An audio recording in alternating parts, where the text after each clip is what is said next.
আমরা শিলিগুড়িতে বসেছিলাম, আলিপুরদুয়ার, কোচবিহার, কালিম্পং, দার্জিলিং, দুর্গাপুরে বসেছিলাম, বাঁকুড়া, পুরুলিয়া, পূর্ব পশ্চিম বর্ধমানকে নিয়ে। আজকে এখানে আমরা নদিয়া, উত্তর চব্বিশ পরগনা এবং হুগলিকে নিয়ে বসেছিলাম। অনুরূপ মিটিং আমাদের মালদাতে হবে, মালদা, মুর্শিদাবাদ, উত্তর এবং দক্ষিণ দিনাজপুরকে নিয়ে। অনুরূপ মিটিং আমাদের কোলাঘাটে হবে, পূর্ব পশ্চিম মেদিনীপুর, ঝাড়গ্রাম এবং হাওড়াকে নিয়ে। আমরা মূলত যেটা জোর দিয়েছি, শর্ট টার্মে প্রশাসনের সমন্বয়। একটা নতুন ব্যবস্থা চালু হয়েছে, নয় আইনের শাসন। নতুন একটা বিশ্বের সর্ববৃহৎ রাজনৈতিক দল, যে দল নেশন ফার্স্ট মন্ত্রে বিশ্বাসী, তারা জনতা জনার্দনের আশীর্বাদ নিয়ে ক্ষমতা পেয়েছে। নতুন ব্যক্তিরা এমএলএ হয়েছেন, মন্ত্রী হয়েছেন, মুখ্যমন্ত্রী হয়েছেন। আমাদের ভিশন কি, আমরা কি চাইছি, কেমনভাবে রাজ্য চালাতে চাইছি, আমাদের সংকল্পপত্র কি, এটা প্রথমেই অ্যাডমিনিস্ট্রেশনের সর্বস্তরে পৌঁছে যাওয়া দরকার। সেই উদ্দেশ্য নিয়েই আমরা কিন্তু এই পরিক্রমাগুলো করছি। আপনারা এর আগে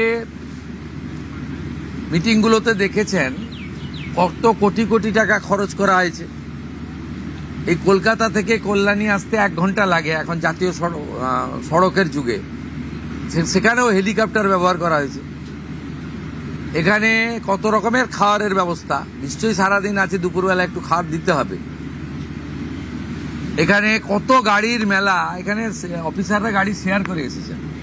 রাস্তা বন্ধ 3 দিন ধরে দক্ষযজ্ঞ, 3 কোটি 4 কোটি টাকা করে এর আগে খরচ হয়েছে। আমরা এইগুলো আপনারা দেখছেন যে সাইলেন্টলি, চুপচাপ, যেটুকু ন্যূনতম না করলে নয়, সেই ব্যবস্থার মধ্য দিয়ে এই সরকার জনগণের কল্যাণ করতে চায়, নিজেদের বৈভব ক্ষমতা দেখাতে চায় না। সেই জন্যই আমরা করছি। মিটিং খুব ফ্রুটফুল হচ্ছে। আমরা এত ডাক পাইনি 5 বছর। আমি প্রথম দিন থেকেই বলেছিলাম প্রশাসনিক মিটিংয়ে আমরা সব এমএলএদের ডাকব, আর বিশেষ বিশেষ এমপিদের ডাকব। আজকে বিশেষ বিশেষ এমপিদের মধ্যে বারাসতের এমপিকে আমরা বিশেষ বিশেষভাবে ডেকেছিলাম, এসছেন উনি। আর আমাদের দলের এমপিদের আমরা ডাকছি সব জায়গায়, কারণ আমাদের এমপিদেরকে বিডিওরা পর্যন্ত, ওসিরা পর্যন্ত তাদের ফোন ধরতেন না। এই সিস্টেম তো ঠিক নয়। আমরা এখানে বলেছি আইপিএস আইএসরা জানেন একটা পাবলিক রিপ্রেজেন্টেটিভকে কিভাবে রেসপেক্ট দিতে হয়। মহারাষ্ট্র সরকার করেছে যে কোনো নির্বাচিত প্রতিনিধিকে যদি অনার না দেন, কিভাবে অনার দেবেন সেটাও স্টেট ক্যাডার এবং ন্যাশনাল ক্যাডারে বলা আছে। এগুলো আমরা এখানে করেছি, বলেছি। এবং আজকে এখানে বসিরহাটের অনেক অপোজিশনের এমএলএরাও যুক্ত হয়েছিলেন, তাদের মধ্যে একজনকে বলার সুযোগও আমরা দিয়েছি। আমরা চাই যে কেন্দ্র রাজ্য ডবল ইঞ্জিনের সুফল মানুষ পাক, এবং কেবলমাত্র নির্বাচনের সময়ই রাজনৈতিক কচকচানি হোক। সারা বছর আমরা কনস্ট্রাকটিভ আইডিয়া নিয়ে কাজ করি। আপনাদের মাধ্যমে মাননীয় প্রধানমন্ত্রীর 12 বছর সম্পূর্ণ হয়েছে। ভারত সরকার 5ই জুন বিশ্ব পরিবেশ দিবস থেকে 21শে জুন বিশ্ব যোগা দিবস ন্যাশনাল প্রোগ্রাম ডিক্লেয়ার করেছেন। পশ্চিমবঙ্গ সরকার এই ন্যাশনাল প্রোগ্রামে পার্টিসিপেট করছে, আমরা ঘোষণা করেছি। 5ই জুন রাজ্যের সমস্ত ব্লকে এবং পুরসভাতে, ইনক্লুডিং কর্পোরেশনে, মায়ের নামে একটি গাছ লাগানোর কর্মসূচি হবে। প্রত্যেক বিধায়কদেরকে অরণ্য দপ্তর, পরিবেশ দপ্তর, দুটো দপ্তর নোডাল থাকবে। তারা ফলের গাছ দেবেন এলাকায় বিতরণ করার জন্য, এলাকায় লাগানোর জন্য।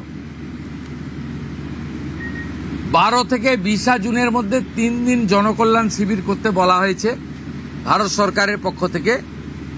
আমরা 3টে ডেট বেছে নিয়েছি, ওয়ার্কিং ডেট 15, 16, 17। আমরা সিএস এর মাধ্যমে প্রশাসনকে বলেছি স্কুলে যেন না হয়, যাতে ক্লাস হ্যাম্পার না হয়।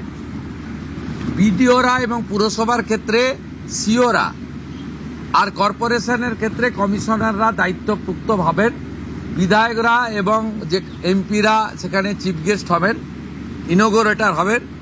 সব জায়গায় জনকল্যাণ শিবির হবে। সেখানে ভারত সরকার এবং রাজ্য সরকারের চালু থাকা এবং আগামী দিনে আসতে চলা সমস্ত স্কিম আমরা তার বেনিফিট মানুষকে দেব এবং সচেতন করব। 15, 16, 17 জুন। 21 জুন বিশ্ব যোগা দিবস। আয়ুষ ডিপার্টমেন্ট, যা পশ্চিমবঙ্গ সরকারের হেলথ ডিপার্টমেন্টের অন্তর্গত, এবং স্পোর্টস ডিপার্টমেন্ট মিলে করবে। পুলিশ থেকে, স্কুল থেকে, এনসিসি থেকে, নানা এনজিও অর্গানাইজেশন উৎসবের মতো পৃথিবীর 200টা দেশ ভারতের যোগা দিবসকে গ্রহণ করেছে। আমরা বিচ্ছিন্ন ছিলাম, আমরা এবারে যুক্ত হলাম। উৎসবের মতো হবে। আয়ুষ ডিপার্টমেন্টের প্রোটোকল মেলে যেখানে যেখানে পাবলিক যোগা হবে তার আগে 2 দিন রিহার্সাল বা তাদের যা প্রোটোকল আছে, প্রোটোকল ভেঙে হঠাৎ করে যোগা পালন করতে কেউ যাবেন না, ছবি তোলার জন্য যাবেন না। সেই প্রোটোকল মেনে তারা করবেন।